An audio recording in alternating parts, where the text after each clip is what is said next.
call to order the November 16th meeting of the Cary Town Council. And before I recognize Councilmember Eads for our ceremonial opening, we have one council member missing. Laurie Bush is enjoying a long planned and deserved vacation with her family, but she will be here for the park opening on Sunday. With that, I'll turn it over to Mr. Eads for our ceremonial opening. Thank you, Mayor. I have one quick announcement that I did want to make. Hopefully everyone has heard by now, but if not, I did want to pass along that we are very excited for the grand opening of our downtown park, which will take place this Sunday, the 19th. Staff has a fun day of events planned, and if you are able, I would strongly encourage you to come out and check it out. Hope to see you there. With that, we'll stand for the Pledge of Allegiance. I pledge allegiance to the flag of the United States of America, and to the republic for which it stands, one nation, under God, indivisible, with liberty and justice for all. Our first order of business is to adopt an agenda. Do I hear a motion? So moved. There's a motion. Second. And a second. Discussion. All in favor, please say aye. Aye. Any opposed? Motion carries unanimously.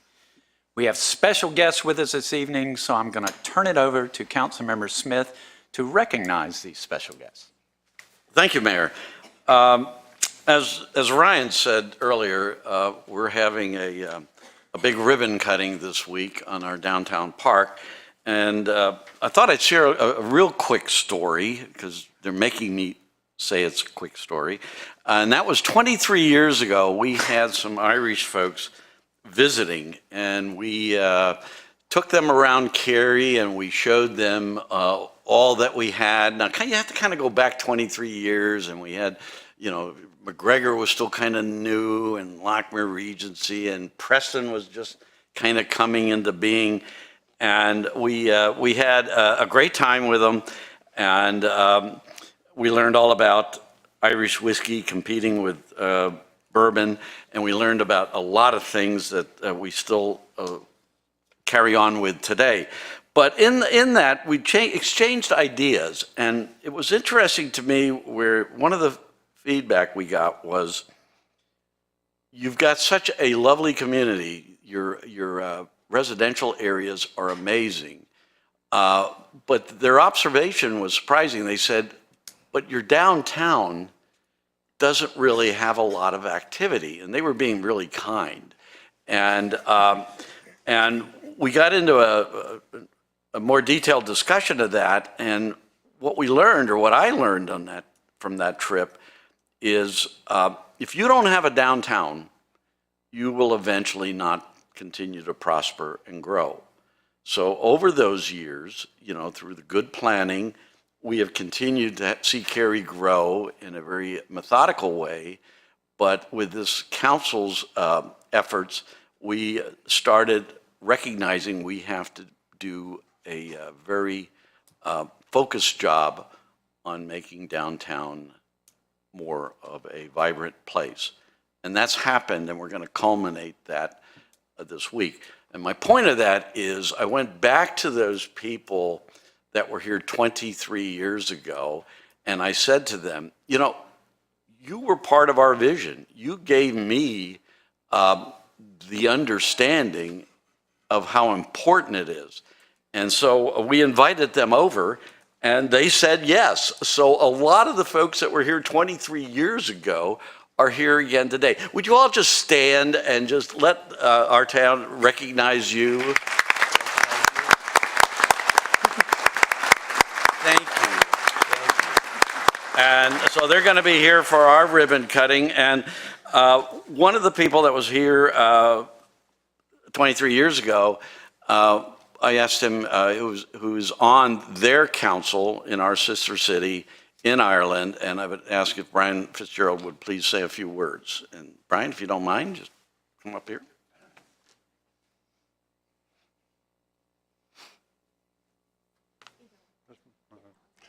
Mr. Mayor, councillors, Sean, the county manager, members of staff, ladies and gentlemen, it is my great pleasure here to say a few words on behalf of my colleagues from County Meath. As Jack has said, we've been coming here 23 years now. It's been a long time. And as I said earlier today at a meeting, I learned so much from you in Cary that I brought back a lot of the ideas that you have here and had, and the way you've built up your town, and not just your town, but the surrounding areas, and the amount of employment, excellent employment that you have given, and the way you have treated every one of us every time we come here. And I've been coming here, as Jack has said, for 23 years as members of the council. This time I have a group which is our Meath South East Chamber members, who are also heavily involved in working the community.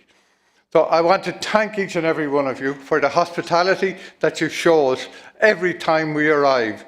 And hopefully we will have Sean and some of your colleagues back in County Meath again. So, Guramila Mahagud, thank you very much indeed. And safe home, every one of you, after your meeting tonight. I've been at this business myself for 39 years, so I know exactly what it's like. Thank you, Brian.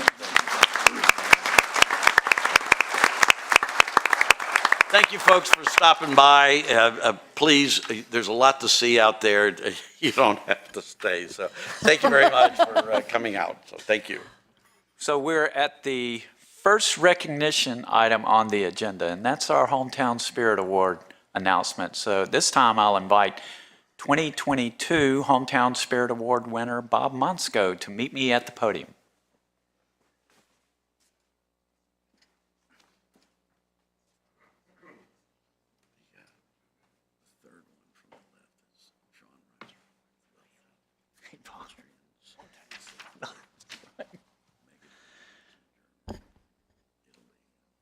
For those who may not be familiar with the Hometown Spirit Award, it is bestowed on a Cary citizen who enhances the quality of life in Cary by preserving, promoting, and carrying out positive and quantifiable traditional small-town community values and traits.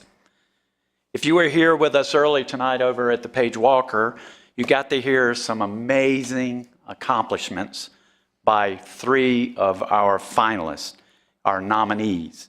And I would like to recognize all of them again because they're so very special to this town. So if you would, please stand up and be recognized when I call your name. Kara Daniels Hand.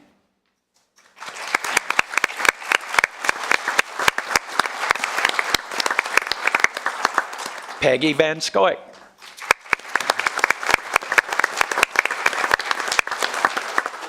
And Frank B. Yarborough.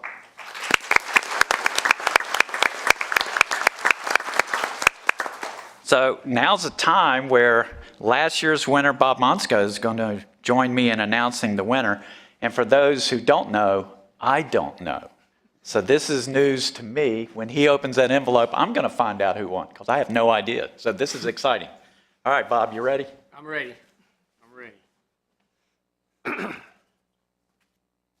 Okay, it's sealed on the back, so we have to figure out how to get into this. Okay, this year's Hometown Spirit Award winner is Peggy Van Scoik. Congratulations.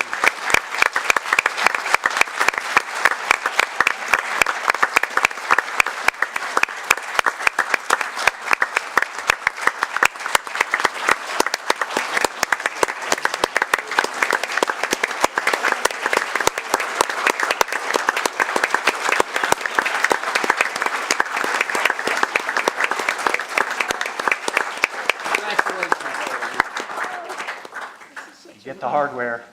And you get to speak. Thank you all so much. Wow.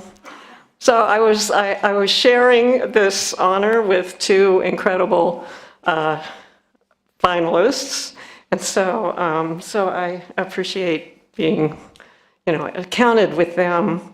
Anyway, doing oral history in Cary has been a 25-year project that has just been a joy to do, and it's continuing on.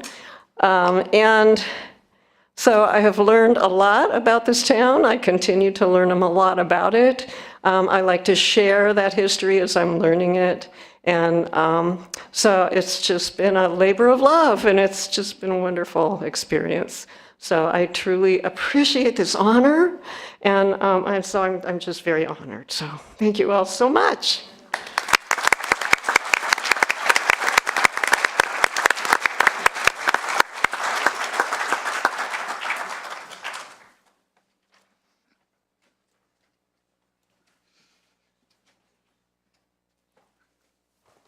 All right, now the fun continues. I'm going to turn it over to our town manager for his update. Well, thank you, Mayor. I want to build upon Councilmember Eads' comments with some more details about the downtown park. So this is one of the braces, the first brace we took down to, Susan wanted me to show this to everybody, for the fence coming down. And so we began the day-long process of removing the fencing around the downtown park as we get ready for Sunday's official ribbon cutting. As portions of the fence come down, the park is still closed for visitors for their safety. Assuming everything goes well throughout the night, and according to plan, the park will be open tomorrow at 7 a.m., and visitors will be welcome to come inside. Market 317 and the Bark Bar will be opening, but there will be no programming in the park until we get to the official ceremony on Sunday. Finally, Council, you'll recall that the activation of the social district that covers the park street block is tied to the park's opening. So the social district, which basically means you can carry a cup of beer around, also goes into effect tomorrow. I want to congratulate everyone who's worked so hard literally over the decades to get us to this point, and I'm looking forward to celebrating together on Sunday. And that concludes my report. All I have to say is woo-hoo. Yeah. Thank you, Mr. Stegall. So we now move to the third item on our agenda, that's Public Speaks Out. We've included instructions for speaking at this forum online and on the printed agenda. There were 3 opportunities to participate in Public Speaks Out through written comments, calling in, or attending here in person. And if you are here in person and would like to speak, I'd ask that you take a seat in the rows to my right, where the lights will illuminate the seats shortly, or they used to. We're having a lot of problems. We can pay that What's it with lights? But if you would like to speak, I'd ask that you take a seat. There you go, in a couple of rows there, so that we can move efficiently and quickly. The Public Speaks Out speakers have 3 minutes each for their comments, and you may speak on any topic as long as it's not a public hearing, and that's to your benefit because public hearing speakers get 5 minutes instead of 3. There is a 3-minute time limit, as I mentioned, and it will be enforced, not to be rude, but to be fair to all of our speakers. To help you out, there's a timer on the podium. It'll start off with a green light. When it turns yellow, that means you have 30 seconds remaining. And when it turns to a flashing red, that's the point where I'll interrupt you. Again, not trying to be rude or mean, but trying to be fair to all of our speakers. Excuse me. I thank everyone in the audience for understanding that this is a business meeting. Please respect that. Don't applaud, make remarks from your seats, or anything else that may distract from the meeting or distract from our attendance to the speakers here at this meeting. So now is the time for Public Speaks Out. And first, I'll call on the clerk to read any written comments and call on any registered speakers. We had 4 written comments and 7 registered speakers. So John Carr shared written comments and also will be speaking to summarize his comments. Mary Collins shared concerns in writing about the tax rate, requested to know more about anticipated increases in tax revenue by the town and how it fits into our budgeting. Shared concerns about not being able to use the library parking deck, encouraged planning for adequate transit in the downtown area, asked questions related to the consent item related to the downtown development project agreement for the Rogers redevelopment, and concluded by telling everyone about her experience during early voting and proposed questions about the trolleys. Nick Barslow shared his opposition to the amendment to the downtown development on consent and encouraged funding to be appropriated to finding alternate public transportation options and other ways to avoid more cars in the downtown area. And then we had an anonymous comment that requested an officer to direct traffic in the mornings and afternoon at 2 intersections along McCrimmon Parkway. Thank you. So for our first Public Speaks Out registered speaker is Mara Dorrell.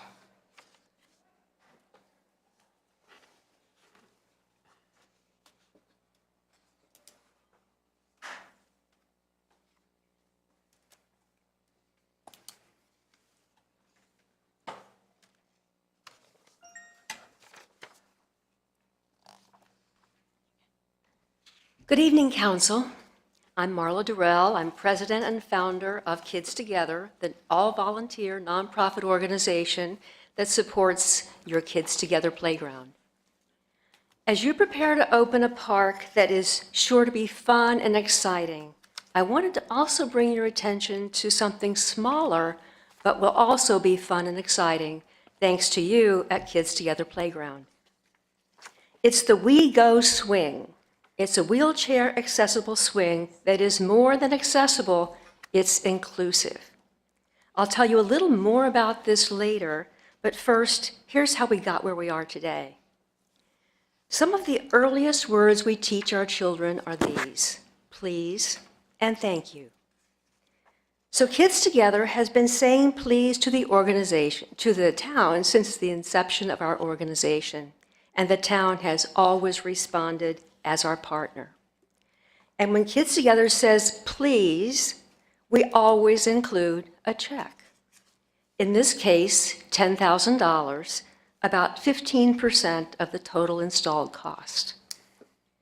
When our board members found the We Go swing, we were thrilled, but the cost was beyond our means. So I first contacted Paul Kuhn, the town's capital program manager, and our liaison, and I said, please? He was interested, and he thought there might be funds available for this project. Then in February, during the Share Cary event, I told Doug McRaney, the Community Projects Director, about our idea, and again said, please? And I was telling him that we would bring some money in too. At the same event, Councilmember Lori Bush stopped by, and I told her about the We Go swing and our quest, and she was on board. It all came together, our $10,000 and the rest of the funds from the town. By December 1st this year, children in wheelchairs will be able to swing with their siblings, friends, and caregivers at Kids Together Playground. So I'm here to say those important words. Thank you.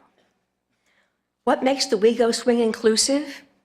It has 2 bays, one bay for a child in a wheelchair and another for someone who is non-disabled on a bench. There's even space on the platform between the 2 bays for a child to stand. Now that's being inclusive. So again, I say thank you to you for bringing the joy of swinging inclusively to children now and in the future at Kids Together Playground. Thanks again. Thank you, Mr. Rowe. Our next registered speaker is Kimberly Taylor.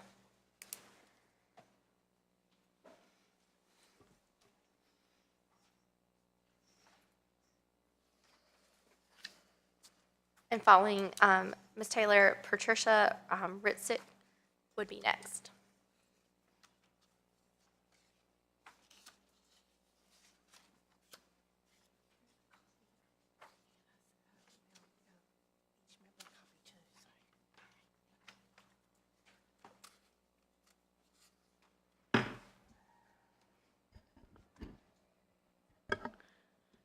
Okay. Hi there, everybody. Can everybody hear me okay? Yes. Okay, I'm Kimberly Taylor, and I want to talk about the traffic considerations, our primary concerns for the proposed development.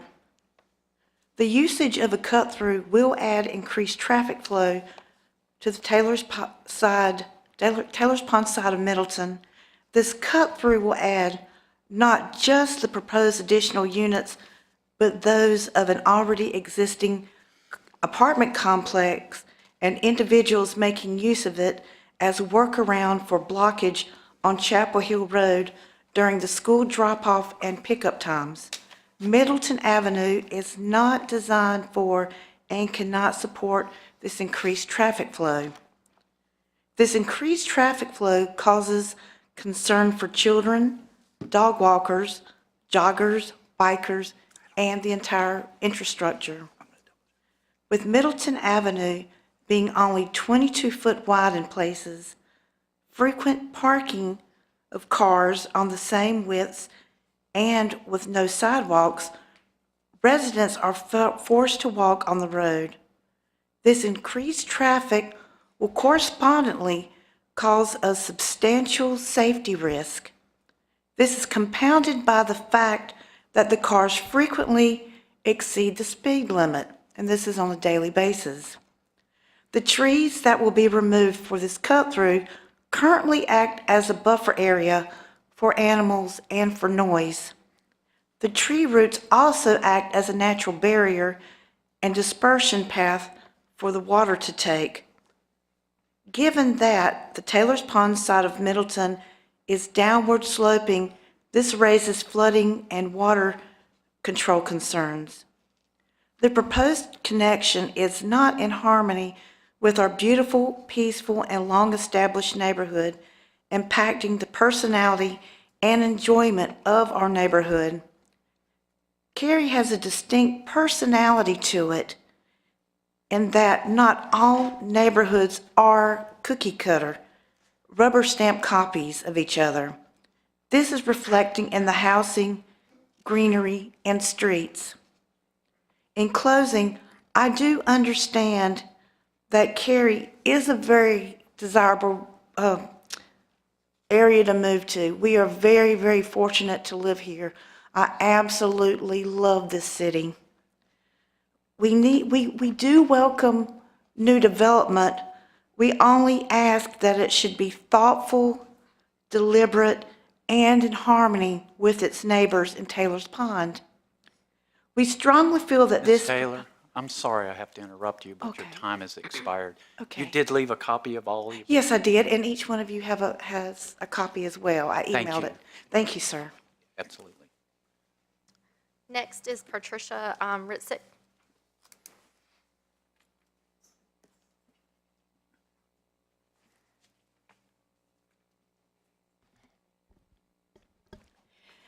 Good evening, Town Council members. My name is Patricia Ritzik, and my subject today is this publication. I am here tonight representing over 125 seniors who signed a petition to restore the publication of the Parks and Recreation Program Guide. In less than 14 days, every senior contacted signed the petition, and that has been given to the town clerk. Earlier this month, it became evident that the Winter-Spring Program Guide would not be available in a printed format. Unfortunately, it is too late to have an impact on that program guide. However, we are raising our voices to let you know that it is not too late for the Spring Program Guide and beyond. We are proposing a downsized senior-only program guide. The Fall Guide had approximately 35 pages out of 135 devoted to senior programs. The new guide would be limited to only senior programs designed for seniors, and also include a listing of all Cary's public events that would be held within the guide's timeframe. This new guide could resemble the senior guide that was available prior to the pandemic. We are not looking for a fancy, glossy, photo-filled version. We just want to see, in a printed format, the senior program descriptions and all other pertinent information needed to make informed decisions and to register online quickly and effectively. The printed guide enables all those seniors who do not own a computer, use a computer, or like a computer to participate in all the senior programs and public events.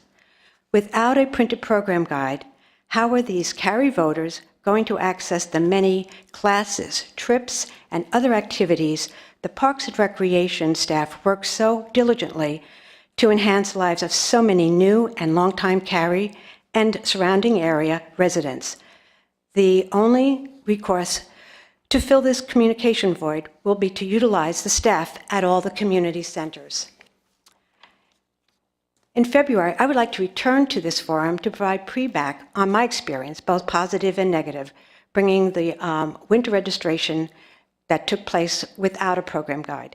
In closing, please use your voices and votes to ensure Cary's senior population will not be marginalized, isolated, disappointed again, or forgotten when it comes time to plan for the summer 2024 program guide.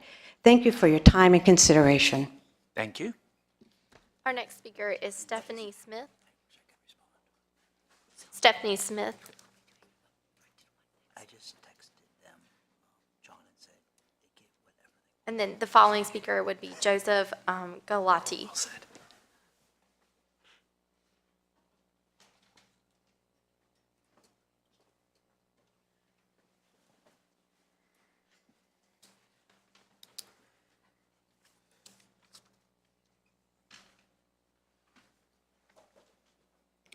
Hi, my name is Stephanie Smith, and I'd like to thank the Town Council for the opportunity to speak again, and to thank both Don Franz and Ryan Eads for their many years of contributions and service to the town of Cary before they depart, and to wish each of them the best in their future endeavors. Cary is a better place because of your imprints. I'd also like to thank you all for the landscaping grants you've given to our neighborhood, Taylor's Pond, on several occasions for improvements to our grounds and pond area. I'm also exceedingly grateful for the initiatives you undertook owing to our past problems dealing with dangerous dogs in our area and with our concerns over the absence of animal protection and welfare laws at that time. I'm sorry, I'm nervous. Excuse me. I'm here this evening to address my opposition to the Middleton Avenue cut-through, though I realize it seems to be a foregone conclusion, but I hope that our previously cited concerns are being taken to heart regarding our residents' safety and welfare if this is implemented. I appreciate Principal Planner Aaron Puckett directing me to the particulars in the Cary Land Development Ordinance from which all of this emanates. As she noted, it is, quote, complex, unquote. I can understand imposing these standards of connectivity on new developments whose streets are built to current codes to accommodate these mandates, but many older streets and neighborhoods like our own aren't. I now understand that the new development in the adjacent neighborhood is the impetus for the connectivity factor in which we find ourselves enveloped. As noted previously, none of us object to that particular development. The problem I see is that these mandates take a one-size-fits-all egalitarian approach to all neighborhoods and streets, as though all are equal. Also, not all of our neighborhoods and streets Also, not all of the neighborhoods and streets ultimately impacted by these policy directives sit next to peripheral arteries as does ours, and won't experience the same level of negatives that we anticipate from sitting next to Chapel Hill. I understand that Cary is under no obligation whatsoever to do a traffic impact study, but it is a concession I hope you would be willing to undertake in our case. We feel strongly that our curvy, narrow streets, not currently up to contemporary codes and size, are not good candidates for absorbing such traffic. I personally would have no objection to the overriding community goal of connectivity with adding a bike or pedestrian crossing instead to conjoin the two neighborhoods, which would still fulfill part of the long-term goals of facilitating ease of movement between neighborhoods and public transit. I appreciate any and all consideration of our Taylor Pond residents' quality of life, safety, and welfare not being compromised. That's all I have. Thank you. Thank you, Ms. Smith. Our next speaker was Joseph Galati, and then followed by Virginia Ferris.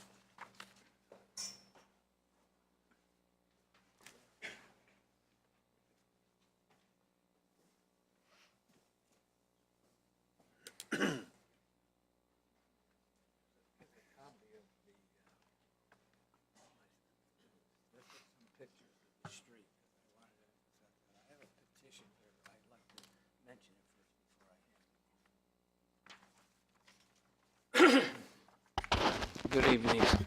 My name is Joe Gugliotti, and I want to thank you for giving me the opportunity to speak. I, like the last two speakers, am opposed to the Middleton Avenue extension. I'm not anti-growth. I'm okay with townhouses being built. It's just that for some significant reasons, it just has an adverse effect. And I understand that the road is part of the connectivity requirement of the local development ordinance. If rezoned, the LDO must be followed. So it's unfortunate that these two issues cannot be separated. The connection to Middleton Avenue will be adversely affected, Taylor Pond. The portion of Middleton Avenue is exclusively within Taylor Pond Townhouse community and has been a dead end for almost 40 years. Residents must walk in the street because there are no sidewalks. Middleton Avenue connects through is not necessarily a requirement. It is a requirement being imposed by the LDO and the town council. The town, originally, Middleton Avenue only went to High Pines Court, but with the Taylor Pond development, it was extended to its present location in 3 phases. The town planning department at that time allowed Middleton Avenue to be built to a standard private street specification, which is 22 feet wide. With that specification, the usage of the standard private streets will only be permitted for non-residential and multifamily residential use. That's what it says. 22 feet is not very wide. In fact, it's the width of a 2-car garage. When you go home tonight, look at your driveway. That's how wide Middleton Avenue is. Presently, residents who walk their dogs must walk in the road. We have children on bicycles and skateboards. And those of us who use Middleton Avenue take these factors into consideration when we drive and adjust our speed accordingly. If Middleton Avenue is cut through, many drivers who are unfamiliar with the conditions will be using the road. I believe it will only be a matter of time before someone is hit by a car or we have a significant accident. Middleton Avenue is already unsafe and inadequate to handle the proposed increase in two-way traffic. In addition, Middleton Avenue at Chapel Hill has 2 very sharp S-curves, which exacerbate the narrowness of the street because cars are always parked on the street. Owing to the I'm sorry, I have to interrupt you, but your time has expired. If you have additional comments, if you leave them with the clerk, she'll make sure we get a I copy. didn't realize. I have a petition here signed by 127 residents of Taylor Pond opposing the Middleton Avenue extension. Thank you. Thank you. Our next speaker is Virginia Ferris, then followed by John Carr.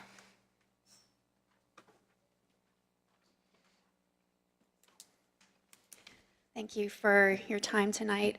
My name is Virginia Ferris, and my husband and I have lived in Cary since 2016. We've been very proud to be a part of this community and grateful for the leadership of the council. We're also the parents of an amazing 3-year-old. She's home with her dad right now, who attends Bright Horizons at Harrison Park, one of the 2 daycare centers that were potential targets and threats made by a person who was thankfully apprehended on Thursday, November 2nd. It was a terrifying day, as any parent could imagine. We are very grateful for the work that Cary Police put in to apprehend this person and prevent a tragedy from taking place.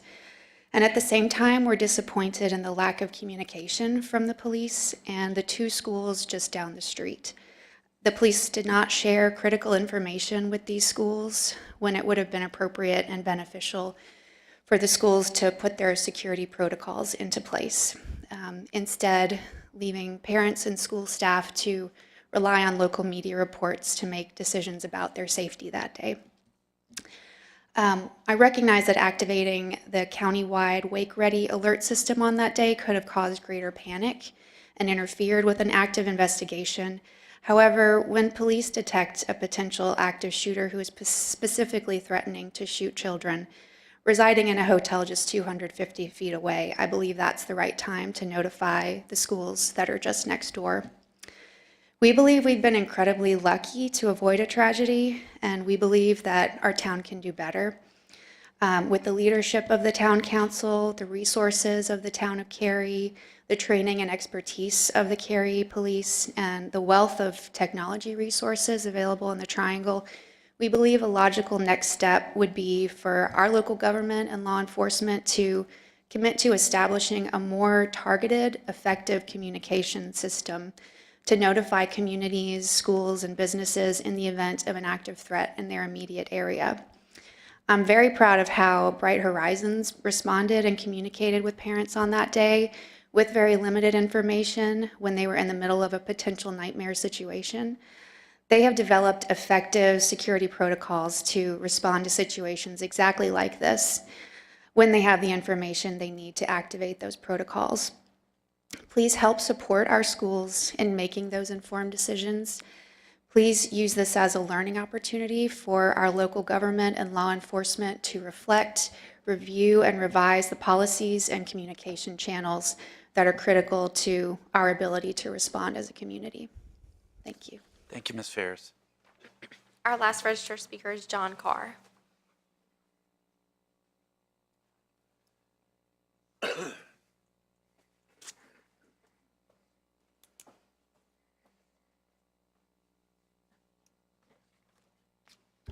Good evening, Mayor and council members. My name is John Carr. I'm an attorney in Raleigh with the Jordan Price Law Firm. We represent the Taylor's Pond Homeowners Association. Thank you for indulging the residents tonight with their comments. We had an impression that the matter was on your agenda. The association objects to the extension of Milton Avenue, but again does not object to the proposed townhome development in question. As you've heard, Taylor's Pond is a 158 townhome community built in the early 80s. And since that time, Middleton Avenue has terminated at the north side of Taylor's Pond. We are concerned as an association that any extension of Middleton will be used as a regular route in lieu of Chapel Hill Road, resulting in increased traffic and related safety problems, some of which you've heard here tonight. Drivers will use Middleton extension as a cut through to avoid Chapel Hill Road and the intersection, the traffic light at Spruce Street, and to avoid the elementary school traffic at Northwoods. The road extension is not reasonably necessary for the townhome project, and there's access already through Hickory Street and Spruce Street. The extension would also result in more access to the private streets maintained by the association at their expense. We understand that if the rezoning, and this is 22 EZ 21 in your reference, thank you. We understand that if the rezoning is approved, that extending the road is a part of the connectivity requirement of the local development ordinance, such that the developer would be required to extend the road. For these reasons, we not only object to the extension of the road, but object to the proposed rezoning and respectfully request that council condition any roading on excluding any requirement to extend Middleton Avenue and prohibiting such extension as a part of any plan for development of the rezoned property. Thank you again for indulging us this evening. Thank you. That was all our registered speakers. If you're here this evening and would like to speak on any topic that's not a public hearing, now would be your opportunity.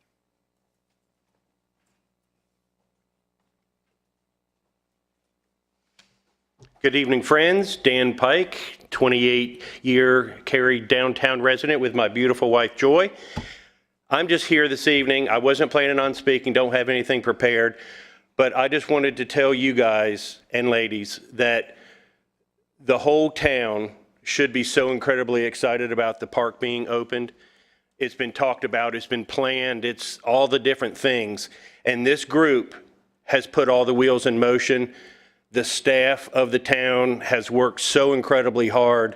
And I just hope the grand opening, the event on December 2nd, and all the coming weeks for the first time that people will see the park is amazing, and that everyone leaves with smiles on their faces, and there's no nasty notes to this group about something about the park, because I've had the opportunity with the Cary Downtown Farmers Market to tour it early on, and it's just incredible. And to have it opened so close to where we live and to be such an integral part of our town, I just wanted to say thank you very, very much. It's going to be incredible. And to Don, thank you for all your hard work and dedication to the council, to the town, and I'm so happy this is opening under your watch because this was your baby for a long time. And so thank you. And Ryan, thank you for all your hard work on the council, and we hope that you're back and continue to work with the town on all the things that you're passionate about. And Sean, to your office, thank you for all the support for the Cary Downtown Farmers Market and just basically for all that you're doing for the residents of Cary. It's certainly appreciated. Thanks. We'll see y'all Sunday. Thank you, Dan.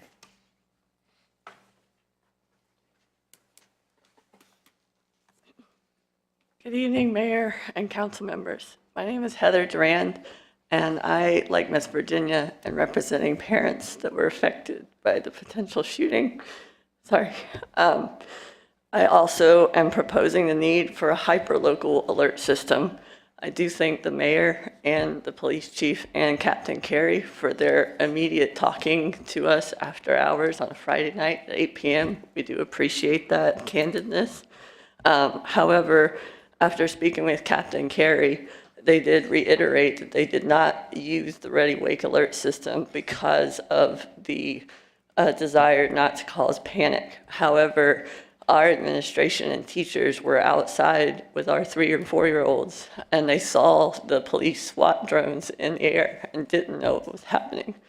They had to rely on us parents informing them, where we found out from Facebook and WRAL that there was a crazy man threatening to shoot 30 effing Mexican kids. And when your child goes to school with one of the kids that's named in a threat, it's very concerning. And this is not the first time this has happened. A couple months, maybe a year ago, there was a bomb threat to Bass Pro Shops, and the shopping center was emptied, Chick-fil-A closed, and both daycares, which are in closer proximity to Bass Pro Shops than Chick-fil-A, neither were alerted by the authorities. So I think it's clear that there is a gap.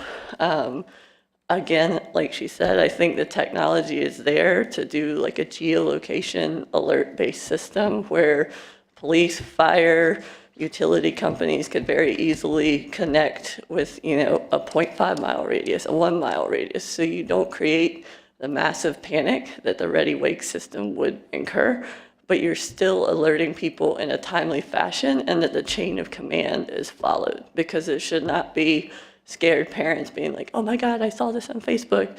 It should be a police officer talking to the daycares.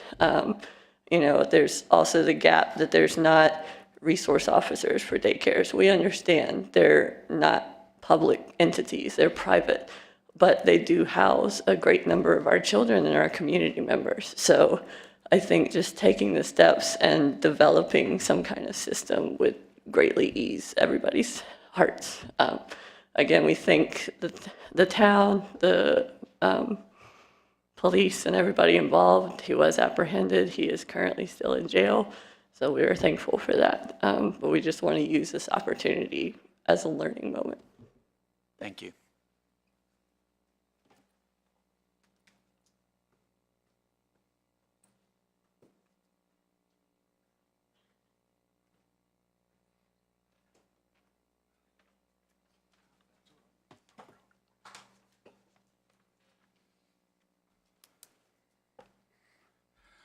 Mr. Mayor, members of the council, this is regarding the Middleton extension. Could you state your name for the record, please? Okay. My name's Lee Price. Thank you, Mr. Price. And I've lived in Taylor's Pond since 1985. And we're concerned about the additional storm water from that project. If any of you have visited Cary's Convenience Center, you may have noticed the back of some townhouses about 75 feet up on the side of the railroad tracks. That's the east end of Taylor's Pond. The Middleton extension will start near the front of those homes. The woods to the right of the homes is a watershed. The crest of that hill is 504 feet elevation. About 2/10 of a mile down Middleton is the lowest point of 399 feet elevation below the railroad tracks, and has the only stormwater exit drain for the whole subdivision. So that's about 100 feet drop in 1,056 linear feet. When you drive down Chapel Hill Road between Maynard and Harrison, you don't realize those hills are back there. By the way, the elevations were taken off the Town of Cary property research map, and also checked them with the altimeter. When Taylor's Pond was built, it included an undersized concrete drain about 100 feet long and 460 foot elevation. It runs behind the 500 block of Middleton and dead ends at the railroad right-of-way. If it isn't kept free of debris, storm water backs up into the nearby residents' basements during downpours.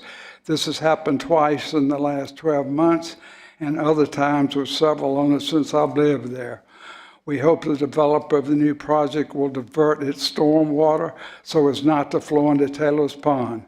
If more storm water enters, it might turn a portion of Taylor's Pond into a floodplain, thereby increasing insurance premiums and devaluing property. I emailed a similar letter to the planning department with 25 index photos showing these elevations and drains. Thank you for your time and interest. Thank you, Mr. Price.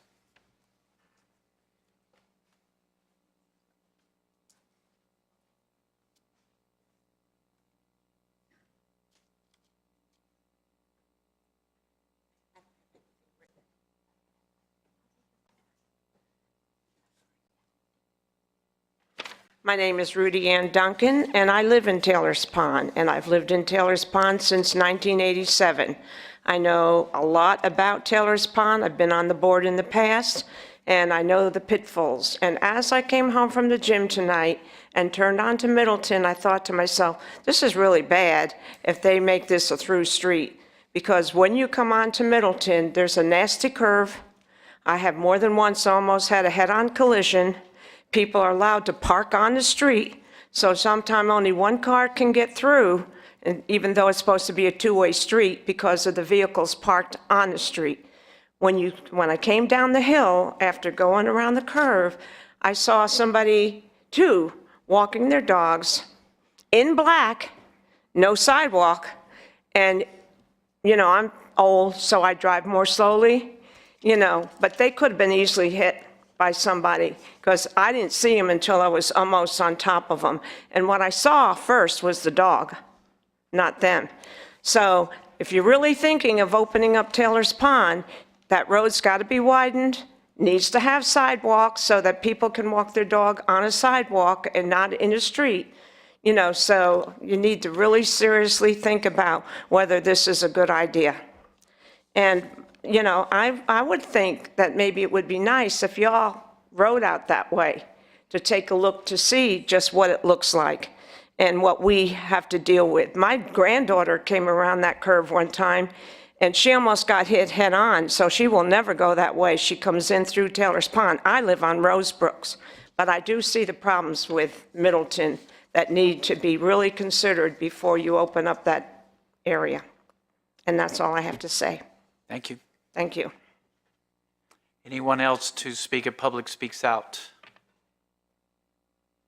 Seeing no one, will close Public Speaks Out. We'll move to the consent agenda, which is item 4, if you're following along. For the benefit of people watching our meeting on TV, I'll take a few moments to review the consent agenda items. Please keep in mind that one vote approves all consent agenda items.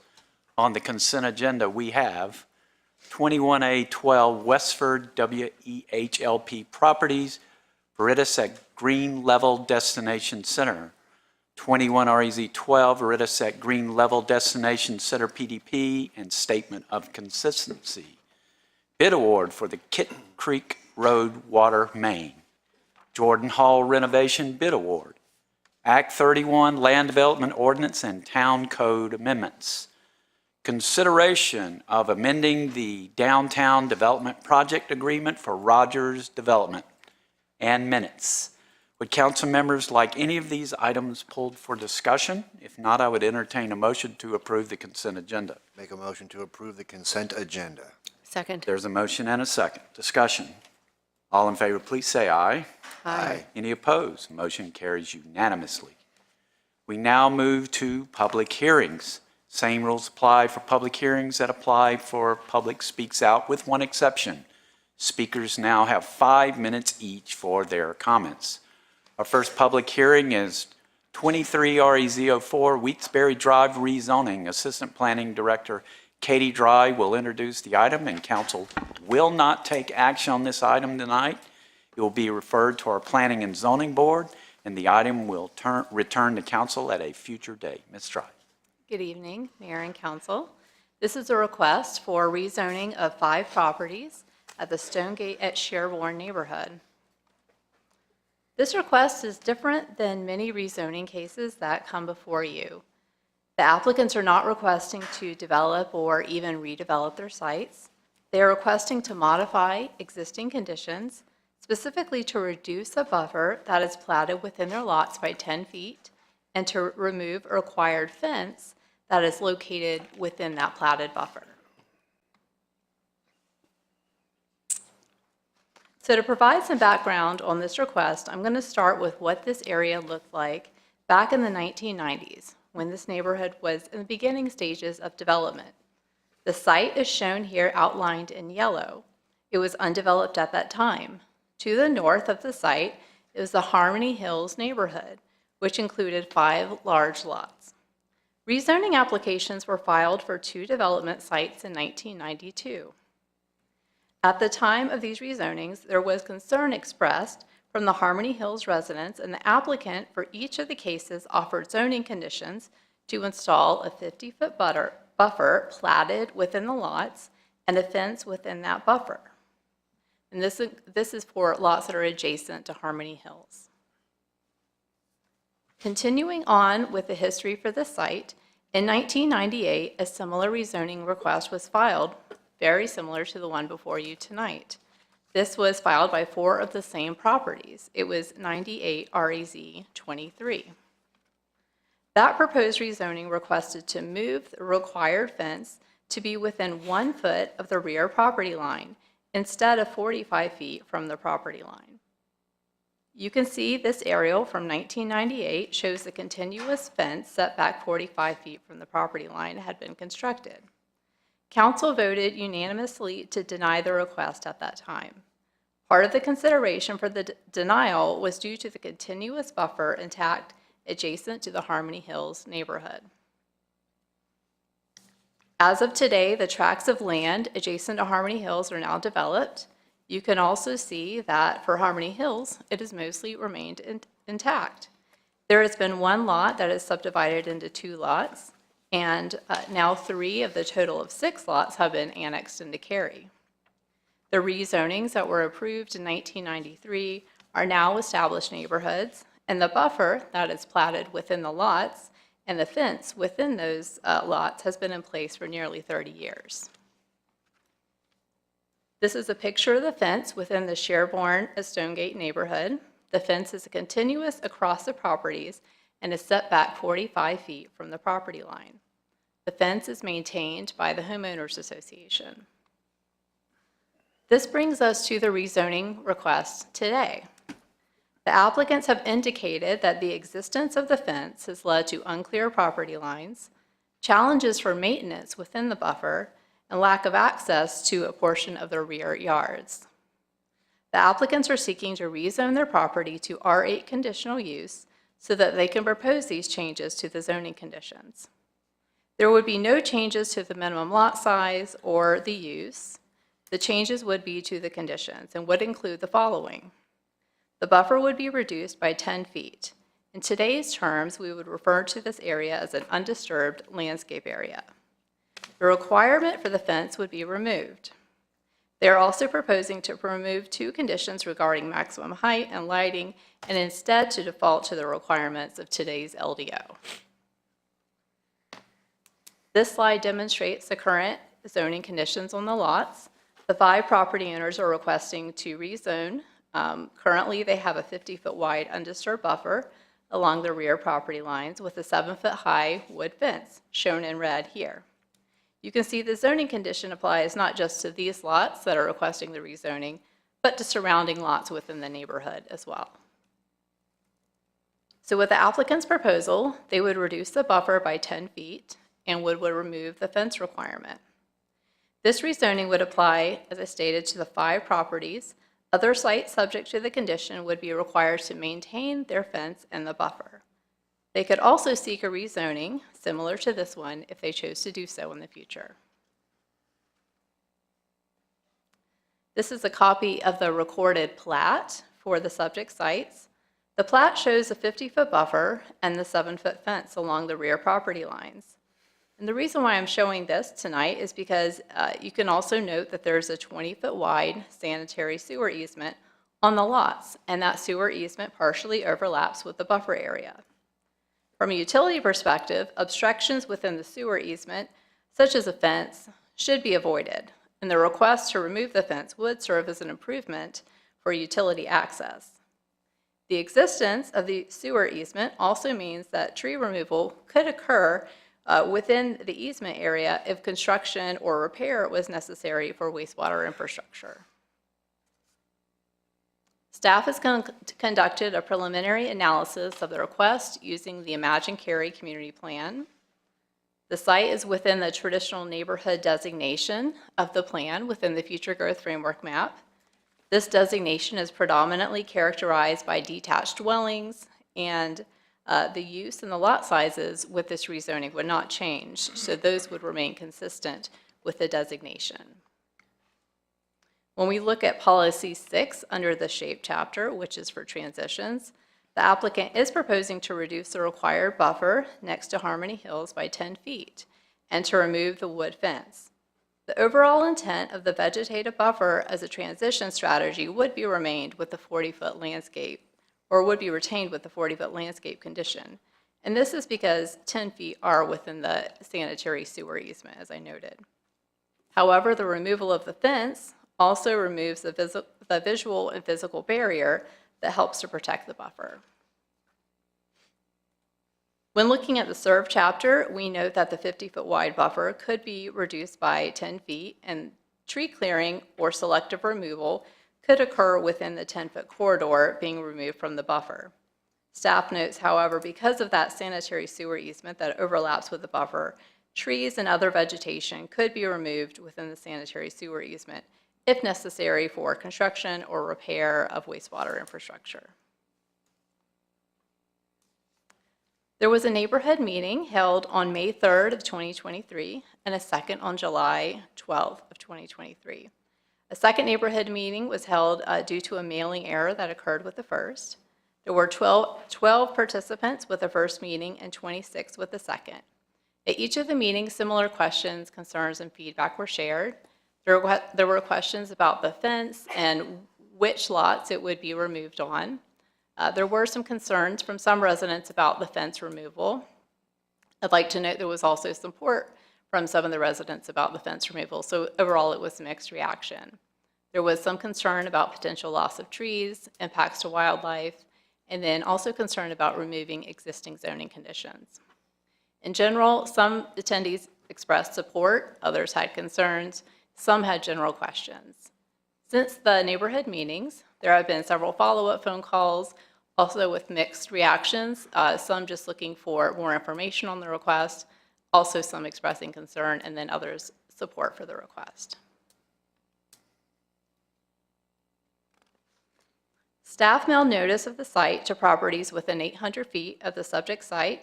This exceeds the state and local requirements for public hearing notification. This concludes my presentation, and the applicant's representative is here to share their request. Following that and the public hearing, I am available for any questions. Thank you. Thank you, Ms. Try.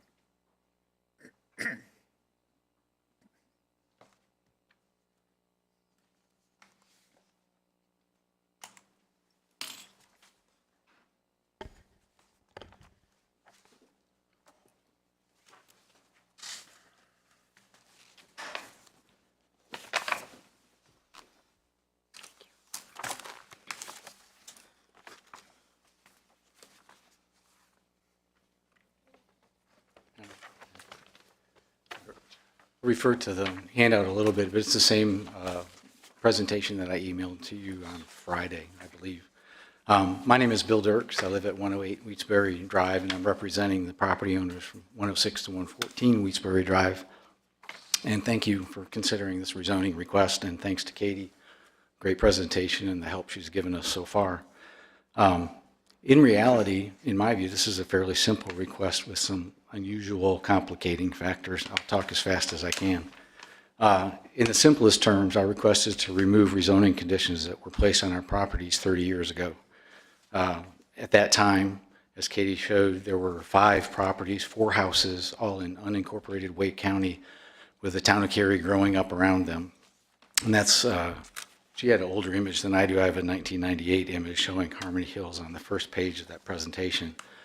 Under the threat of a protest petition, the developer negotiated a private agreement and agreed to some constraints to the development, and those constraints became 5 zoning conditions.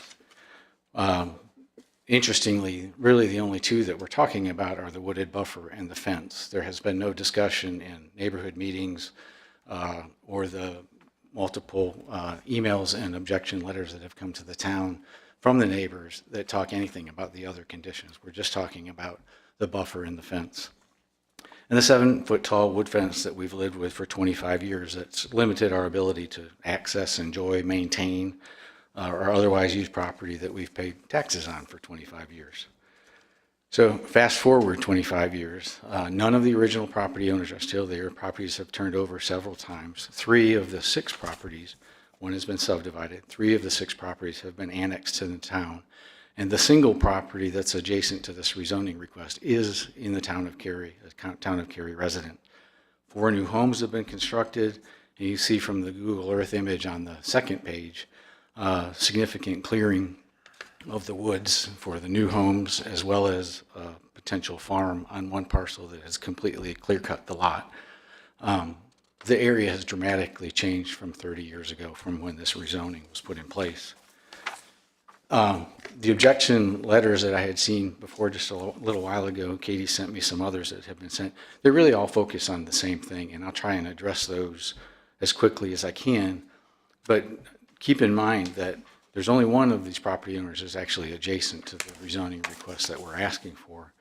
And with our commitment of preserving the wooded buffer, the fence is really the only disputed item that we're really talking about. So the comments that we've heard of the impact of removing the zoning conditions is that we would lose this unique urban habitat. As Katie showed, there's a 50-foot buffer requirement now, really in its effective 40-foot buffer because of the sewer easement and the fence and everything. So we're preserving the effective buffer that's there. It's the 40-foot width. And that is on the 3rd page of the handout that I gave you. The concerns about the elimination of the fence would create safety and security concerns. We, the applicants, are not concerned about the safety and security concerns between our town of Cary neighbors, and actually are a little bit offended by that comment and feel that if they want a fence for security, that can be on their property as opposed to 45 feet onto ours. The removal of the fence, not the buffer, would have detrimental alterations to their properties. When you think about it, there's a wood fence that's behind 45 feet of trees. The removal of that fence is not going to alter anything about what they see visually. It's hidden by the woods, and it's not going to have an effect on the property value. The cascading effect of the approval, yes, probably if approved, there will be other neighbors that would come in and want to have relief from the same thing, from Providence Commons, Fenton Estates, other Sherborne lots. Here. I agree with that. So lastly, zoning conditions were known, and as Katie mentioned, a previously denied rezoning request. I've been here before. While that statement is true, the conditions were known. We were actually told this was being rezoned from business to residential. We were told that these conditions were a remnant of that business zoning, and that wouldn't be required between 2 residential uses in the town of Cary. We found out it wasn't quite that easy, which is why I applied for the rezoning request in 1998. My feeling is that that was denied because all the original owners were still there. Only one property had been annexed into the town of Cary, and so it was respecting that. It was just probably too soon to make that request. Last, there's a recorded private agreement between the developer and the neighborhood. It was recorded in 1993 when the zoning happened. But those zoning conditions, whatever's proffered, does not require or obligate town council to apply all those to the zoning approval. It didn't in 1993 and it doesn't now. Wisdom in your deliberations, you can decide what's appropriate. Lastly, it's interesting that in 2013, after selling the property at 110 Harmony Hill Lane, the original owners, the Hesters, were part of the original neighborhood, recorded an agreement that said any and all deed restrictions applied to Harmony Hill subdivision in various deeds as recorded in Wake County Register of Deeds, North Carolina, no longer apply. And their point in their clarification stated that the restrictions had a 25-year limit. That wasn't stated in the recorded restrictions. The recorded restrictions had them inured to the benefit of the future owners, but they removed the conditions after a 25-year period. We agree with the Hesters. It's been long enough. We've lived with the fence on our properties for too long. Whether the requirement was known, not known, misunderstood, however you want to look at it, 25 years is enough of a penalty for that oversight. The fence condition is not appropriate for any reason between two residential uses in the town of Cary, and especially on our property for the benefit of our neighbor. So it's time, it's fair. I think it's the right thing to do to approve our rezoning request. And I'm available to answer any questions. Thank you. So now's the time for the public hearing, 23 REZ of 4 Wheatsbury Drive. And I'm going to, I lost my place. Going to call on our clerk first for any written or call-in speakers. We had 4 written comments and 3 registered speakers. For our written comments, Mark Hinkle shared his objection to the removal of the deed restrictions. Kelly and Jonathan Vogel shared their request to keep the fence material in place. Yadav requested no change happen to the existing zoning condition, and Kevin Maria shared their objections to the rezoning. Okay. Our first registered speaker is Hash Kechi.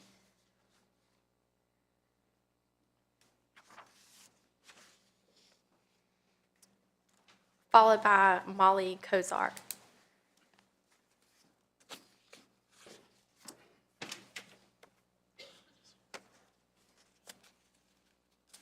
Hello. Good evening. My name is Harsh Kachi. I'm a resident of 100 Harmony Hill Lane, properly directly impacted by the proposed changes in rezoning case. I appreciate the opportunity to express my strong objection to the proposed changes in the zoning and deed restriction. Having been a Cary resident for more than 2 decades, I hold a deep appreciation for living in this community.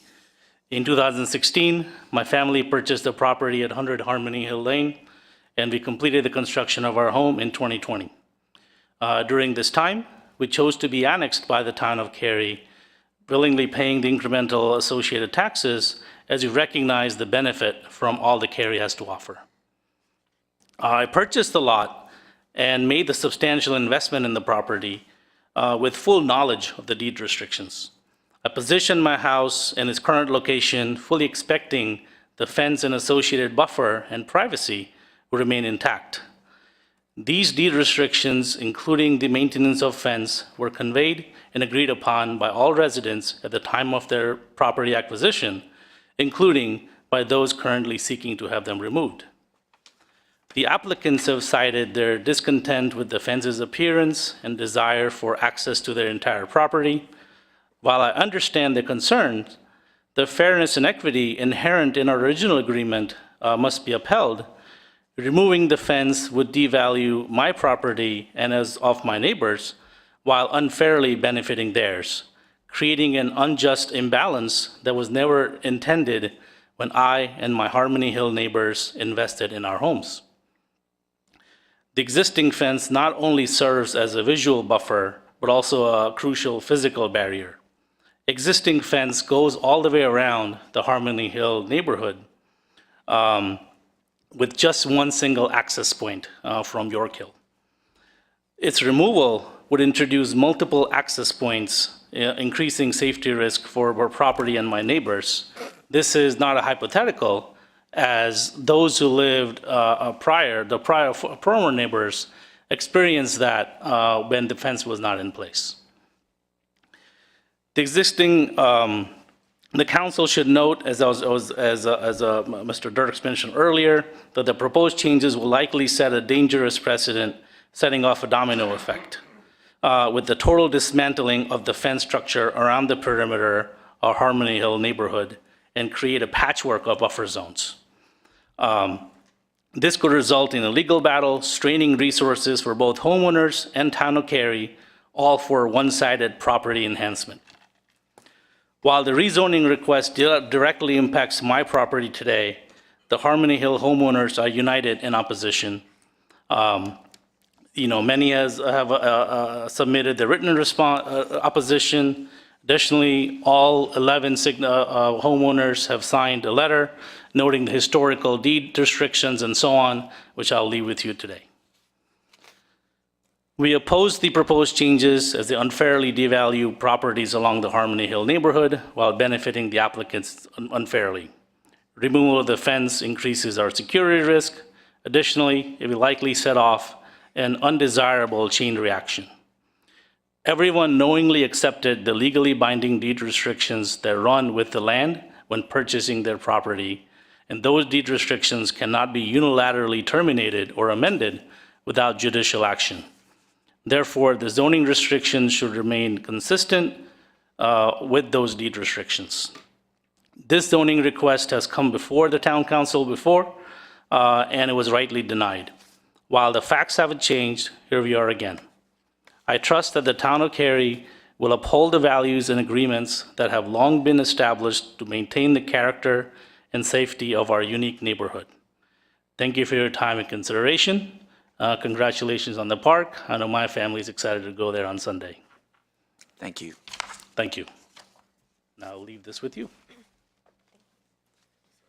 Our next speaker is Molly Kozar.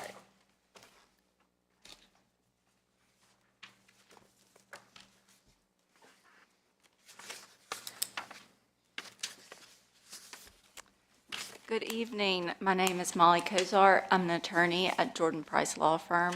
We represent Mr. Harsh Kashi, who you just heard from, in opposition to the rezoning request. In addition to what Harsh said, I did just want to go over a few points from a legal standpoint. I also want to mention some more background and context about how we got here today.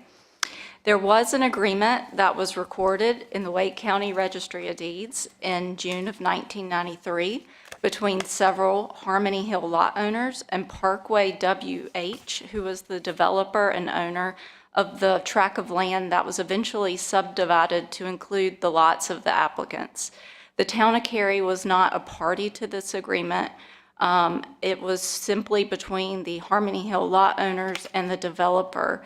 And it was a way that they came to a resolution of the lawsuit that had been filed against the developer, as well as the petition that had been filed in opposition to the zoning request. And this agreement states, and it's in the packet that Harsh passed out, that the developer agreed, as stated in Section 1 of that agreement, that in addition to the requirements of the Cary Code, that the developer would develop the property in accordance with the restrictions and conditions set out in Exhibit B of the agreement.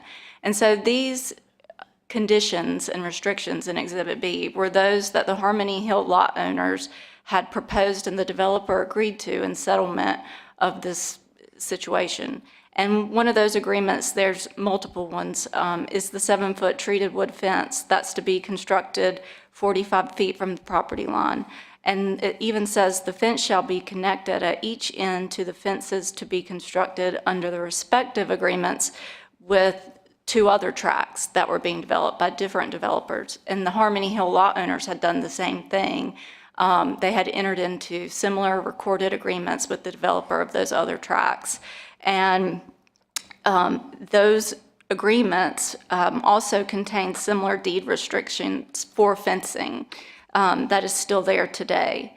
The restrictions within the agreement that I'm discussing here today are contained in the applicants as well as the current Harmony Hill owners' chains of title, and they are enforceable to prohibit the requested uses that the applicants seek, even if they're allowed under the rezoning, even if those uses are allowed under the rezoning. So with respect to the validity of deed restrictions and effective zoning ordinances, I would like to mention some following North Carolina case law.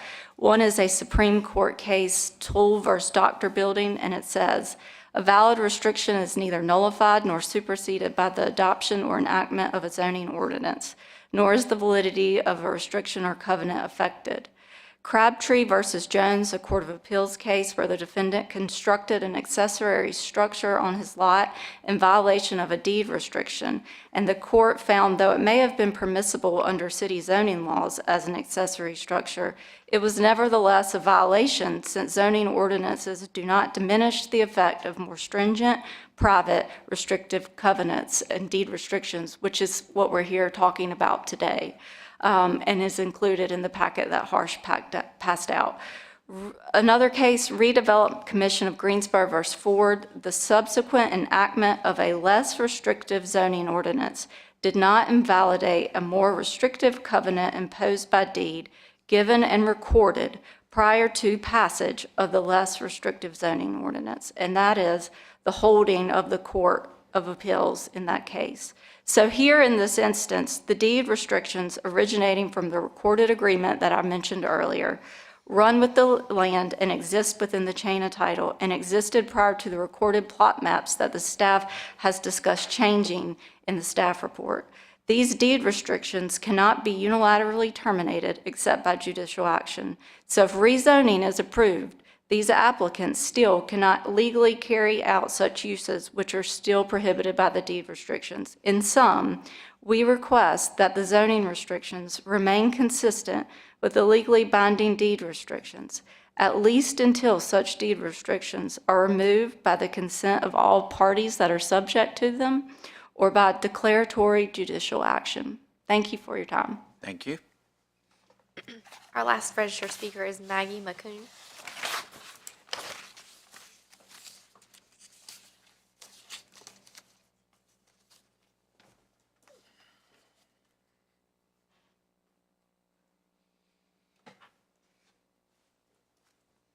Hi, my name is Margaret McCoon. I go by Maggie.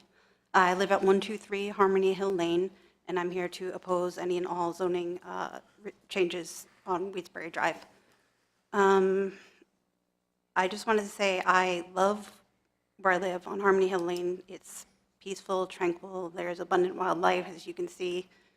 A lot of nature abounds, lots of trees and plants. Part of that is the buffer that's kept natural.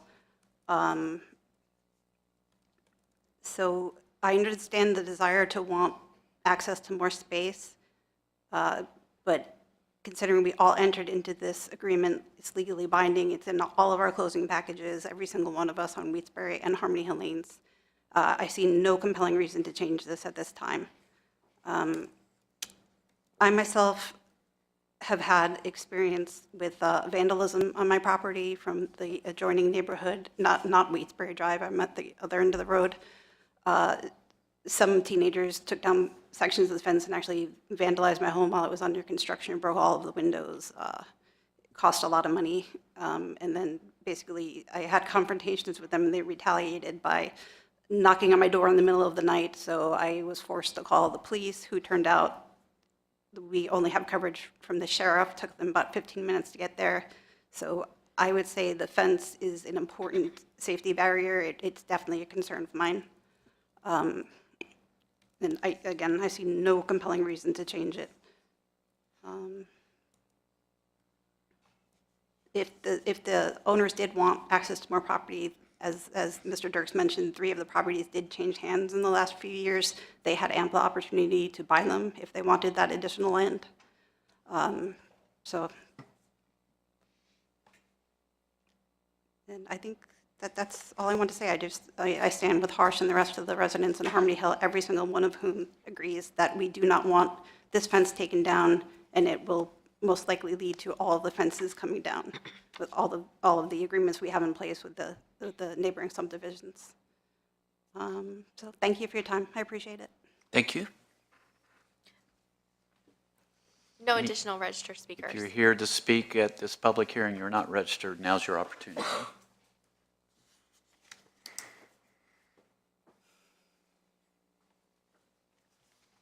Mr. Mayor and the council, my name is Ani Werliker. I reside at 110 Weedsbury Drive, and I'm one of the applicants applying for rezoning. I would like to counter one argument made by the legal firm. I forget the lady's name. I'm no lawyer, any more than one where to four, and my eyes glaze over. But I'll point out one thing. Yes, there was a legal agreement entered into by the property developer and the Harmony Hills neighborhood. The second step of that process was Cary Town agreeing to the zoning conditions and imposing those zoning conditions on us. We are in the process of rewinding that and unwinding that. For us, the first step is getting your consent to remove the zoning conditions, so then we can have a discussion with our neighbors. We definitely don't want to be antagonistic.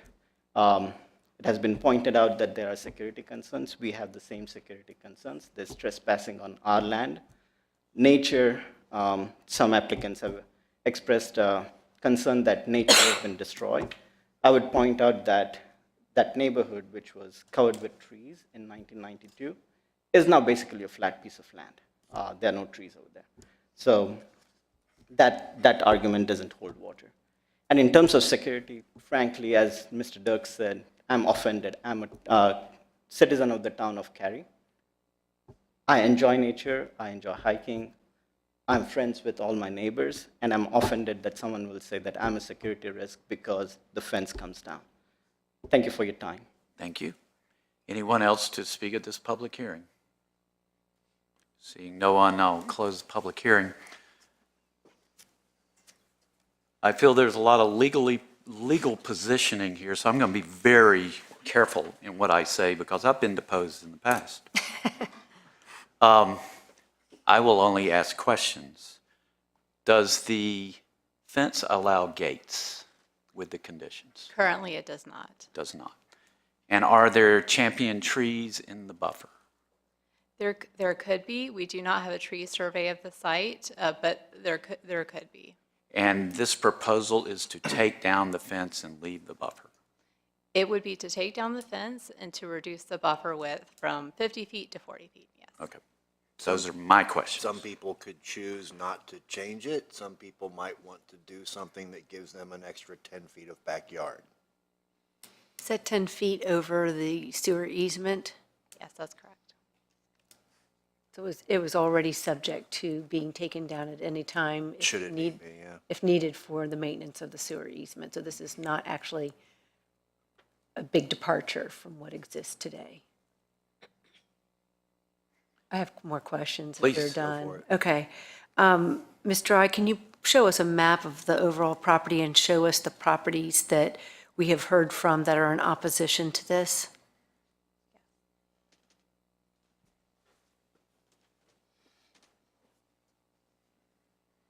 Yeah, so this is a zoomed out map showing the subject site in proximity to the Harmony Hills neighborhood. And some of the residents you've heard from in opposition tonight live within the Harmony Hills neighborhood, which is just to the north. So no residents from the same street or the adjacent cul-de-sac? That's correct from what I've heard tonight. Okay. All right. Can you explain to us what's written in this document that Mr. Dirks gave us about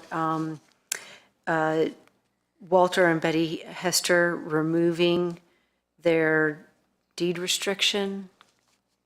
So, Ms. Robinson, we have not not looked into that. I can't speak to the legality of that. I know staff is not Okay, familiar and that's with actually that either. separate from what we do, Right, right? right. Yeah, that's It's completely, like- yes, it's completely separate. Okay. Yes. Okay, so we don't even worry about what those two private bodies will deal with. This is just about whether we think it's appropriate. I know change is really hard. I mean, nobody likes change. It's very difficult, and when you've had a fence for a long time, it's hard to imagine life without it. On the flip side, I don't know that this council ever would have approved a subdivision with a fence 45 feet into the property. This is, to me, I'm amazed at how patient the property owners have been. I would have been in here every year requesting this. You know, I would have trick-or-treated at the council members' houses, and asked them to remove it. I mean, it's astounding to me that this has gone on this long. If, in fact, this is a matter that has a whole nother layer of reconciliation to go through between the two parties, it really doesn't mean that what we do here makes or breaks it. I mean, we can say this isn't appropriate for us. We think it's wrong that, I'm going to speak for myself, but other people might agree. I think it's wrong that people have to pay taxes on property that they're fenced off from using. And we can make the decision to remove that zoning condition for these properties and then let them take it to the next level. I absolutely agree.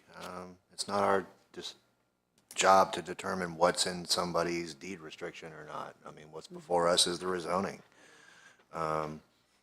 Quite frankly, it's hard for me to, while we all care about a buffer and we love our trees and stuff, but the wildlife argument, when I look at what Harmony Hills looks like today and that one property owner, what clear cut 6-7 acres or whatever of that of trees is,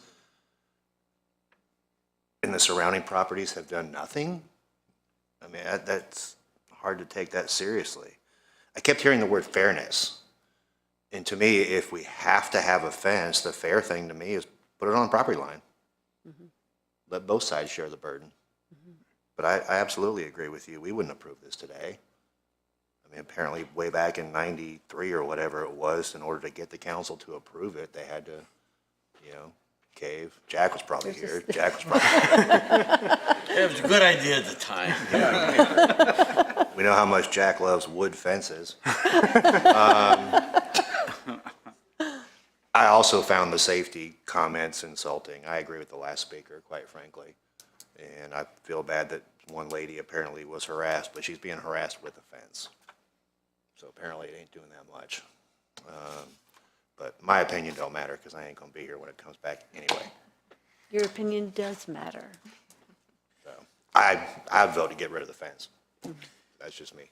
Other thoughts, comments? Yeah, I think one other thing to keep in mind, and Mr. Kachny, I think, mentioned this, was a patchwork of buffers and fences. And I think that would look very silly if you have some fence, no fence, more fence, less fence. So one of the things I would have liked to see is a more holistic approach.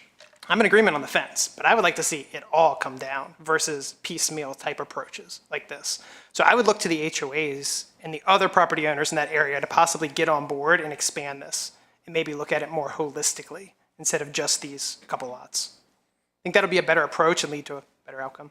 Agreed. So you brought up another thought, then I have another question. Cary does not allow gated communities. Do we have other communities that are fenced off?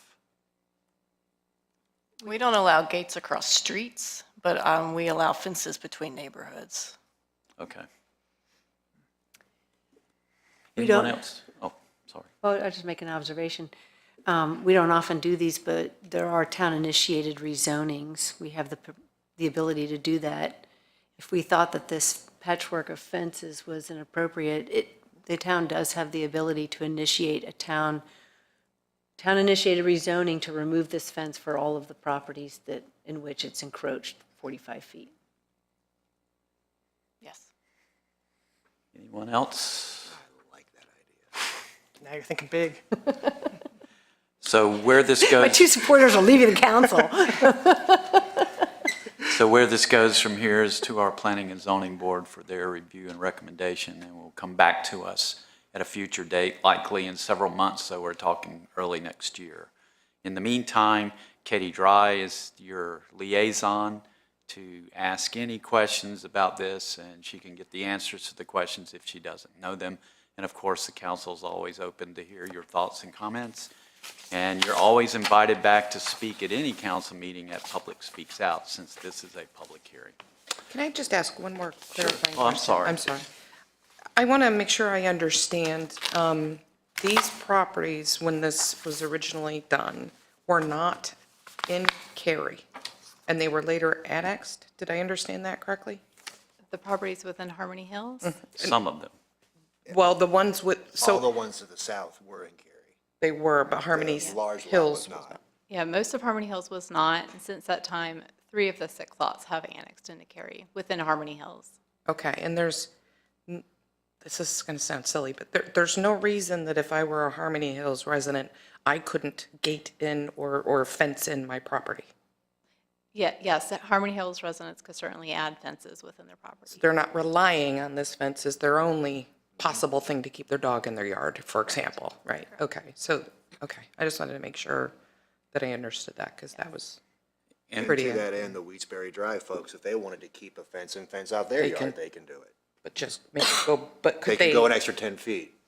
10 feet in, okay, if they wanted to have a fence, Well, understood. they could put a fence on the property. If this fence came down, they could put a fence on the property line, right, 10 Lisa? feet. They could put it anywhere they want Oh, they could put in it their anywhere. backyard, if the condition comes down, But yeah. the buffer would still have to stay. The buffer would have to stay undisturbed. Would a fence be able to cross the buffer, Katie? It could if they're very, very careful to not remove or disturb any of the vegetation. Okay, so they could put a fence through the buffer area or at the property line. Okay, I just wanted to make sure I understood, and I just wanted to agree with Jennifer. Paying property taxes on property that you cannot access, I've never heard of that before. Is that a regular thing? No. I would not say. Okay, I'm still pretty new, so I was very surprised that was a thing. So part of the reason, in my opinion, they did it back then, we remember protest petitions. And if there was a protest petition, what was it, 20% You had a contiguous? supermajority, you'd get a supermajority of the It took council to 6 vote. out of 7 council members, so all you would have to do is go get 2, and you'd kill it. Okay. And so that's why they were willing to do anything to get anything passed. And since then, the legislature says those are out of here. Okay, that makes a lot more sense. Thank you. All right, I'm learning. All right, we'll see this at a future date. Thank you, Ms. Dry. Thank you. We now move to our next public hearing, which is Carpenter Area Street renaming. Principal Planner Aaron Puckett will present the item, and council may take action. Thank you, and good evening, council. Tonight, I am pleased to bring before you a technical item associated with the highly anticipated opening of the newly realigned Morrisville Carpenter Road. Specifically, this item proposes renaming 3 road segments. Because Morrisville Carpenter Road is a thoroughfare, Cary Street Renaming Standard Procedure 96 recommends a public hearing, and council may take action tonight. The Carpenter Fire Station Road Bridge and Intersection Improvements Project is a construction project in West Cary, which includes the realignment of a portion of Morrisville Carpenter Road from the NC 55 highway intersection to just west of Lewis Stevens Drive, which is shown here. The project will improve west-east network connectivity and will replace an at-grade railroad crossing with a grade separation just east of NC 55. For additional context, I wanted to note that there are several road renaming projects in process currently. The item in front of you this evening is a renaming that is limited in scope, being a direct result of a need for new street names in association with a construction project. Also in process is the High House Green Level West renaming project, a potential renaming that is much larger in scope and therefore requires additional research and coordination with stakeholders. That project is in progress, with stakeholder outreach to begin in 2024. Previously, Morrisville Carpenter Road was aligned such that it traversed the historic Carpenter area to the south, as seen in this aerial image from 2019. And upon completion of the realignment, the road will now complete the west-east connection to NC 55, as seen in this more recent aerial from 2023. This realignment creates multiple street segments that were part of the former Morrisville Carpenter Road, which now require new names. The three segments include Segment A, which is shown in purple, between Morrisville Carpenter Road and Saunders Grove Lane. A portion of Morrisville Carpenter Road is removed with the realignment, as shown with the X's, and the road will now begin at Saunders Grove Lane and terminate in a cul-de-sac to the northeast. The proposed name is Quail Hunter Court.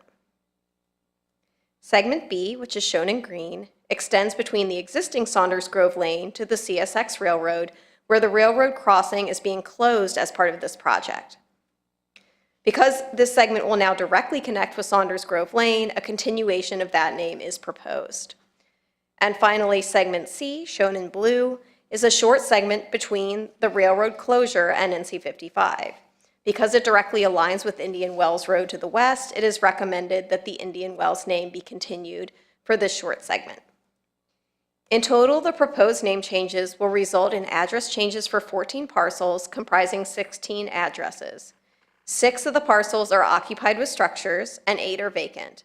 In 2021, staff held virtual meetings with property owners in the area when initial discussions about road renamings associated with this construction project were taking place.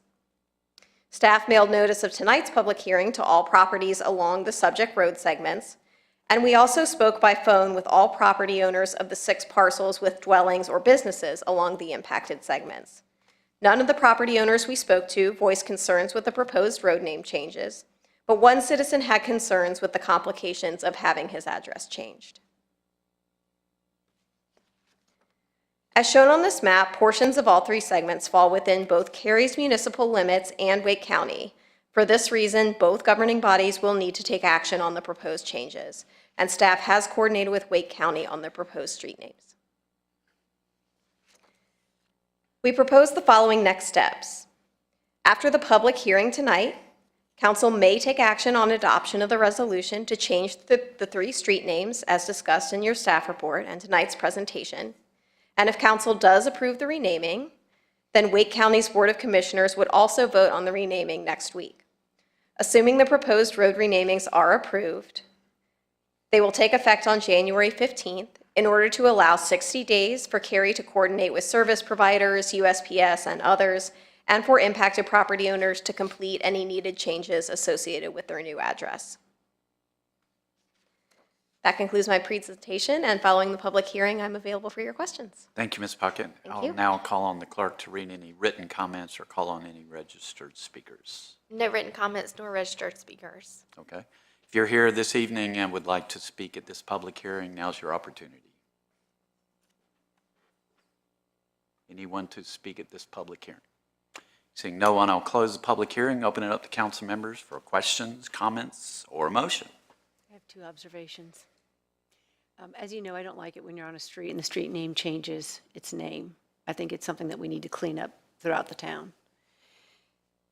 I missed this when I was, true confessions, when I was going over the staff report, I missed the fact that Saunders Grove Lane becomes Good Hope Church Road. Right up there at what is now called Morrisville Carpenter Road. I would have advocated for that entire segment of that entire road to be either named Saunders Grove Lane or Good Hope Church Road, and I would actually pick Saunders Grove Lane because of all the Good Hopes, green levels, blah, blah, blah, that we have, that get very confusing to citizens.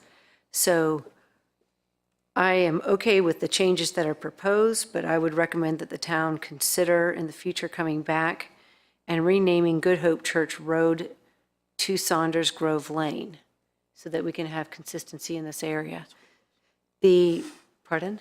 Oh, yeah, it's fine with us. Okay, sounds good. And the second thing is that we have Morrisville Carpenter Road. If you travel east, it becomes Aviation. If you travel west, it becomes Carpenter Fire Station Road.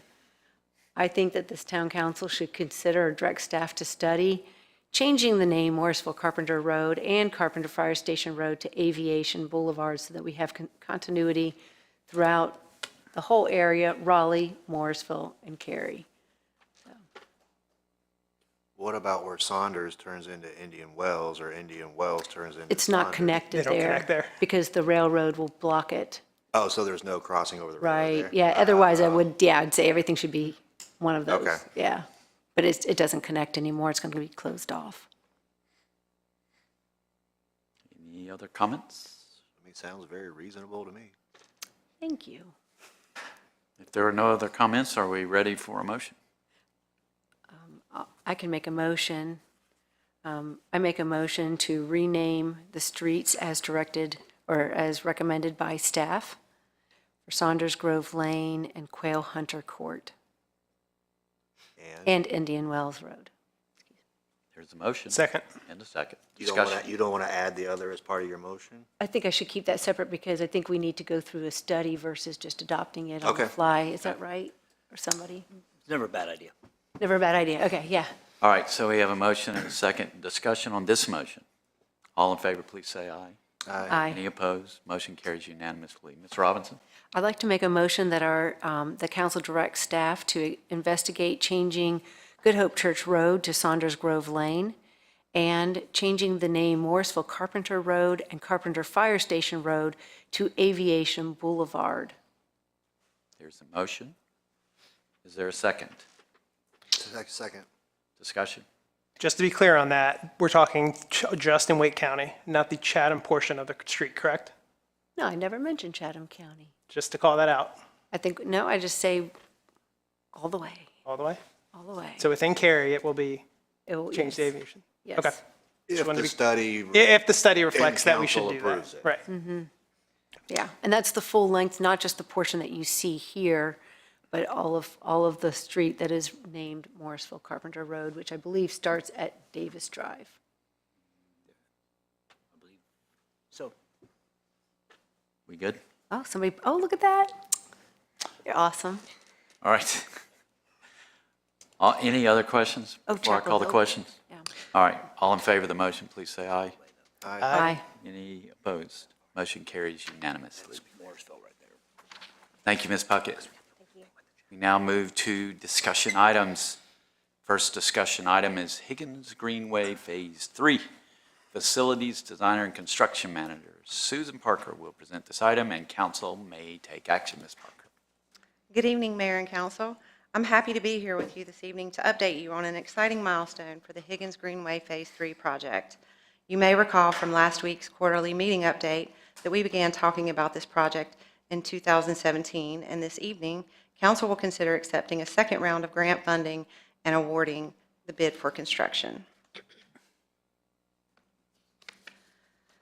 The project was approved by Council in fall of 2017 when Council authorized staff to enter into our first locally administered projects program, otherwise known as LAP, grant agreement supporting easement acquisition and a portion of construction. Higgins Phase 3 will extend the existing greenway approximately 1 mile from Union Street near Dorothy Park eastward to Kildare Farm Road near Case Struffalino Park. I mentioned previously that this project kicked off with an initial grant award in 2017. This timeline provides a full picture of consistent work moving this project forward. Key milestones include design beginning in 2018, easement acquisition beginning in 2020, and this evening, represented by the 2023 dot, consideration of construction bid award and acceptance of a second round of grant funding. The project was advertised for construction in August of 2023, and one bid was received. Hoping to bolster awareness of the project to increase participation, staff performed extensive outreach to contractors. The project was re-advertised in September, and one bid was received and opened. Naren Contracting Incorporated provided the lowest responsible bid. Construction is anticipated to begin in winter of 2024 and be completed in summer of 2025. From a funding perspective, a total of $4.3 million has been budgeted for this project. These funds support design, easement acquisition, and a portion of construction.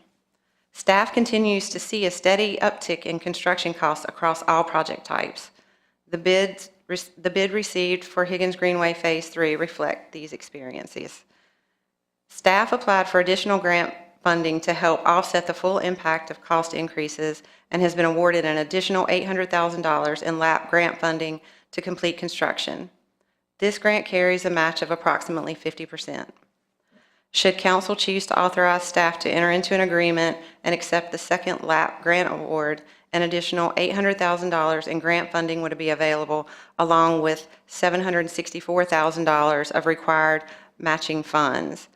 These matching funds would need to be approved by council this evening, along with the construction bid award.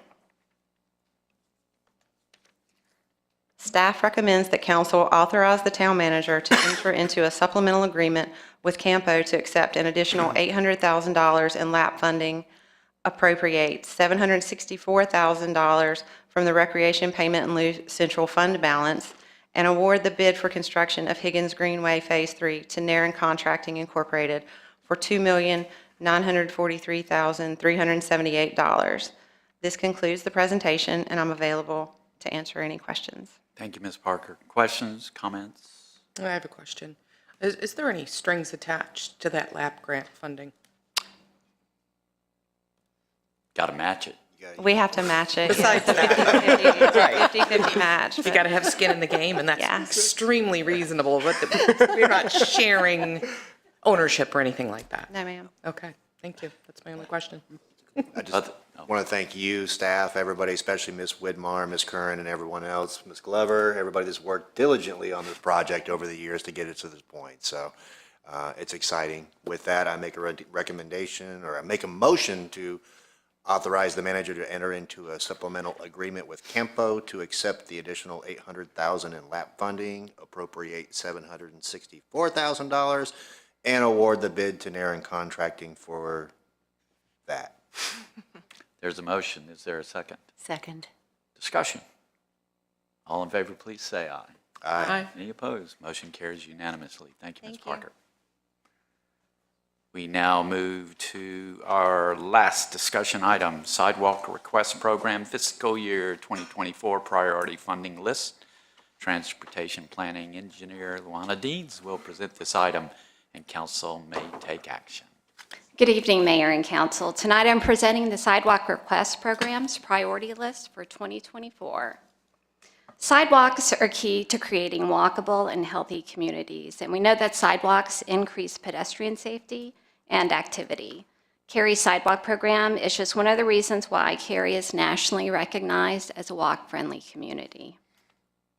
Cary has an ongoing strategy to build sidewalks. We work to leverage funding outside our tax base, collaborate with partners such as NCDOT and neighboring municipalities, and bundle projects to stretch our construction budget and minimize disruption to residents.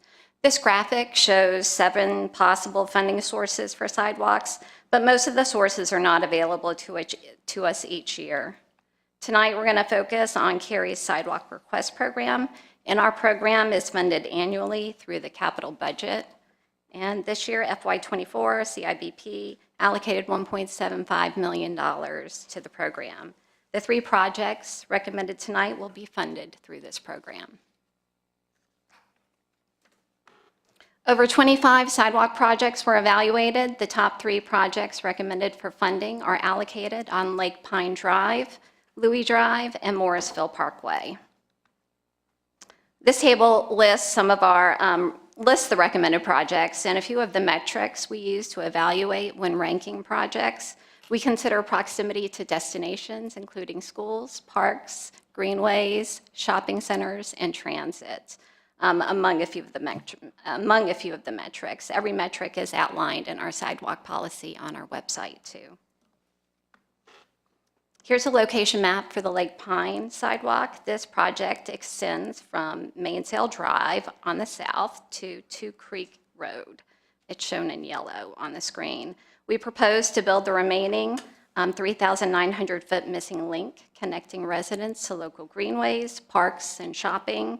This sidewalk serves multiple neighborhoods along the street: Sterling, Beacon Cove, Riverwalk, Chimney Rise Lakeside, Harbor Town, and Scottish Hill. This project will complete the final gap on the east side of the road, creating a 3-mile pedestrian connection from US 64 to Maynard Road. So Louis Drive is our second project. It will complete a 700-foot gap on the south side of the street. This project will improve the pedestrian crossings also at the NC 55 Louis Drive intersection.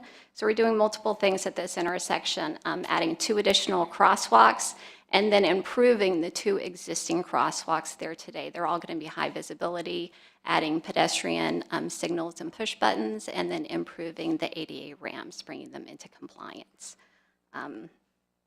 It's also, as I mentioned, adding a 700-foot sidewalk on the south side, so providing a connection for residents walking to the Turner Creek Elementary School.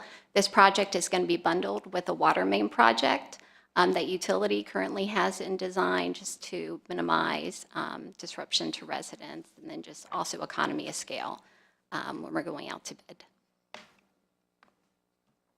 The third project is on Morrisville Parkway. The map, actually I have a few animations. The map will complete 1,200 feet, will add 1,200 feet of new street side trail and some intersection improvements. So you can see in the green, the American Tobacco Trail. There are 2 missing gaps actually between Green Level Church Road and the ATT, so this project will fill in those 2 gaps. It's also going to be bundled with an existing intersection project we have under design. So that intersection project is going to align the 2 side streets, Fersen Road to the north and Green Hope School Road to the south. They're slightly askew, so causing vehicular conflicts and pedestrian conflicts. So we're going to add some crosswalks, align the side streets, and then also build those 2 missing gaps. And they're highlighted in the red circles, so you can see them. Staff recommends council approve the recommended sidewalk projects for FY24, and if you have any questions, I'm happy to answer them. I just have one question. I know a while back we increased our sidewalk funding. I want to know about our backlog. Is it increasing or decreasing or staying the same? Well, we've actually recently started using some consultants to help us kind of catch up, and actually, maybe actually accelerate, I should say, our design process so we can get more projects through that design and right-of-way phases faster and out to construction quicker. It's decreasing. Decreasing. That's good. Not as much as you'd like. Other questions, comments? I have one clarification. Of course I have questions, don't I? One clarification. What's the functional difference between a street side trail and a sidewalk? So a street side trail is 10 feet wide and a sidewalk is 5 foot wide. Okay. And the intention is to be able to run in, or walk, run, bike, and do all the things, I'm assuming, on a street side trail? Yes. Okay, thank you. I appreciate that. Yeah, we first did that on Davis Drive. That was the first time we ever did it. And the idea was that we wanted like families to be able to bike along there, which you can't really do on a sidewalk. And it was received really well, so then we started putting them in more places. Okay, the more I know. You're going to see more street side trails close to the greenways. That was the actually question that connecting was to in the my head. greenways. Yeah, okay, wonderful. Other questions or comments, or are we ready for a motion? I guess we're ready for a motion. I'll move that we approve the recommended sidewalk projects for fiscal year 2024. I'll second. There's a motion and a second. We have further discussion. All in favor, please say aye. Aye. Any opposed? Motion carries unanimously.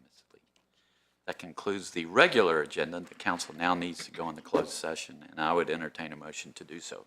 Well, before we do that, I just want to make an observation. This is the last real meeting that Dawn and Ryan will be here for. And it just seems like it would be wrong for us to not acknowledge the tremendous contributions that both of you have made. But Dawn, I mean, no offense to you, really, but Dawn, you've been here for a long time, and you have made tremendous contributions. Our downtown would not be where it is today if it was not for you. The first time that I ever corresponded with you, or you corresponded with me, was to share your opinions about some actions we were taking downtown. And you have been a stalwart steward of downtown ever since. And you have really done so much for this community. And I just don't know that the average citizen understands what a huge contribution that you've made and how what you've done here on the council has been so community changing. So I want to thank you for everything that you've done, and I know we'll get another chance to say it, but I don't think we can say it enough, so thank you. You've been a strong leader, no doubt about that. Yeah. You left your imprint everywhere, especially at downtown, so can't thank you enough for that. And as she said, I have a lot more I want to say, but I'm going to save it. I do want to thank Ryan. Ryan, we wanted somebody to hit the ground running, and you did exactly that. So thank you. I mean, I couldn't have expected more from you, so you didn't miss a beat and hit the ground like you've been here forever, so thank you. Yeah, and I will add something really fast. People out in the audience, citizens don't get to see what happens with council member interaction, but I will say, Ryan, you've been really good at breaking apart problems and asking questions that a lot of times people don't think to ask. You've been a really strong critical thinker, and I think you've added a lot to the council in the short period that you've been here, so thank you. Thank you. Anything else before we get a motion to go into closed session? All right, I'd entertain a motion. Anybody want to read it? I'd like to make a motion for closed session pursuant to GS 143-318.11, Sections A and 1 and 3. I move that we hold a closed session to consult with attorneys employed or retained by the town in order to preserve the attorney-client privilege between the attorneys and the town. Among other things, the council expects to receive advice concerning the following lawsuit: In re Aqueous Film Forming Foams Products Liability Litigation. And also prevent the disclosure of information that is privileged or confidential pursuant to Chapter 132 of the General Statutes. There's a motion. Is there a Second. Second. Discussion. All in favor, please say aye. Aye. Any opposed? Motion carries unanimously, and the council will now move into closed session in the closed session room behind us.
We'll reconvene our council meeting at this time.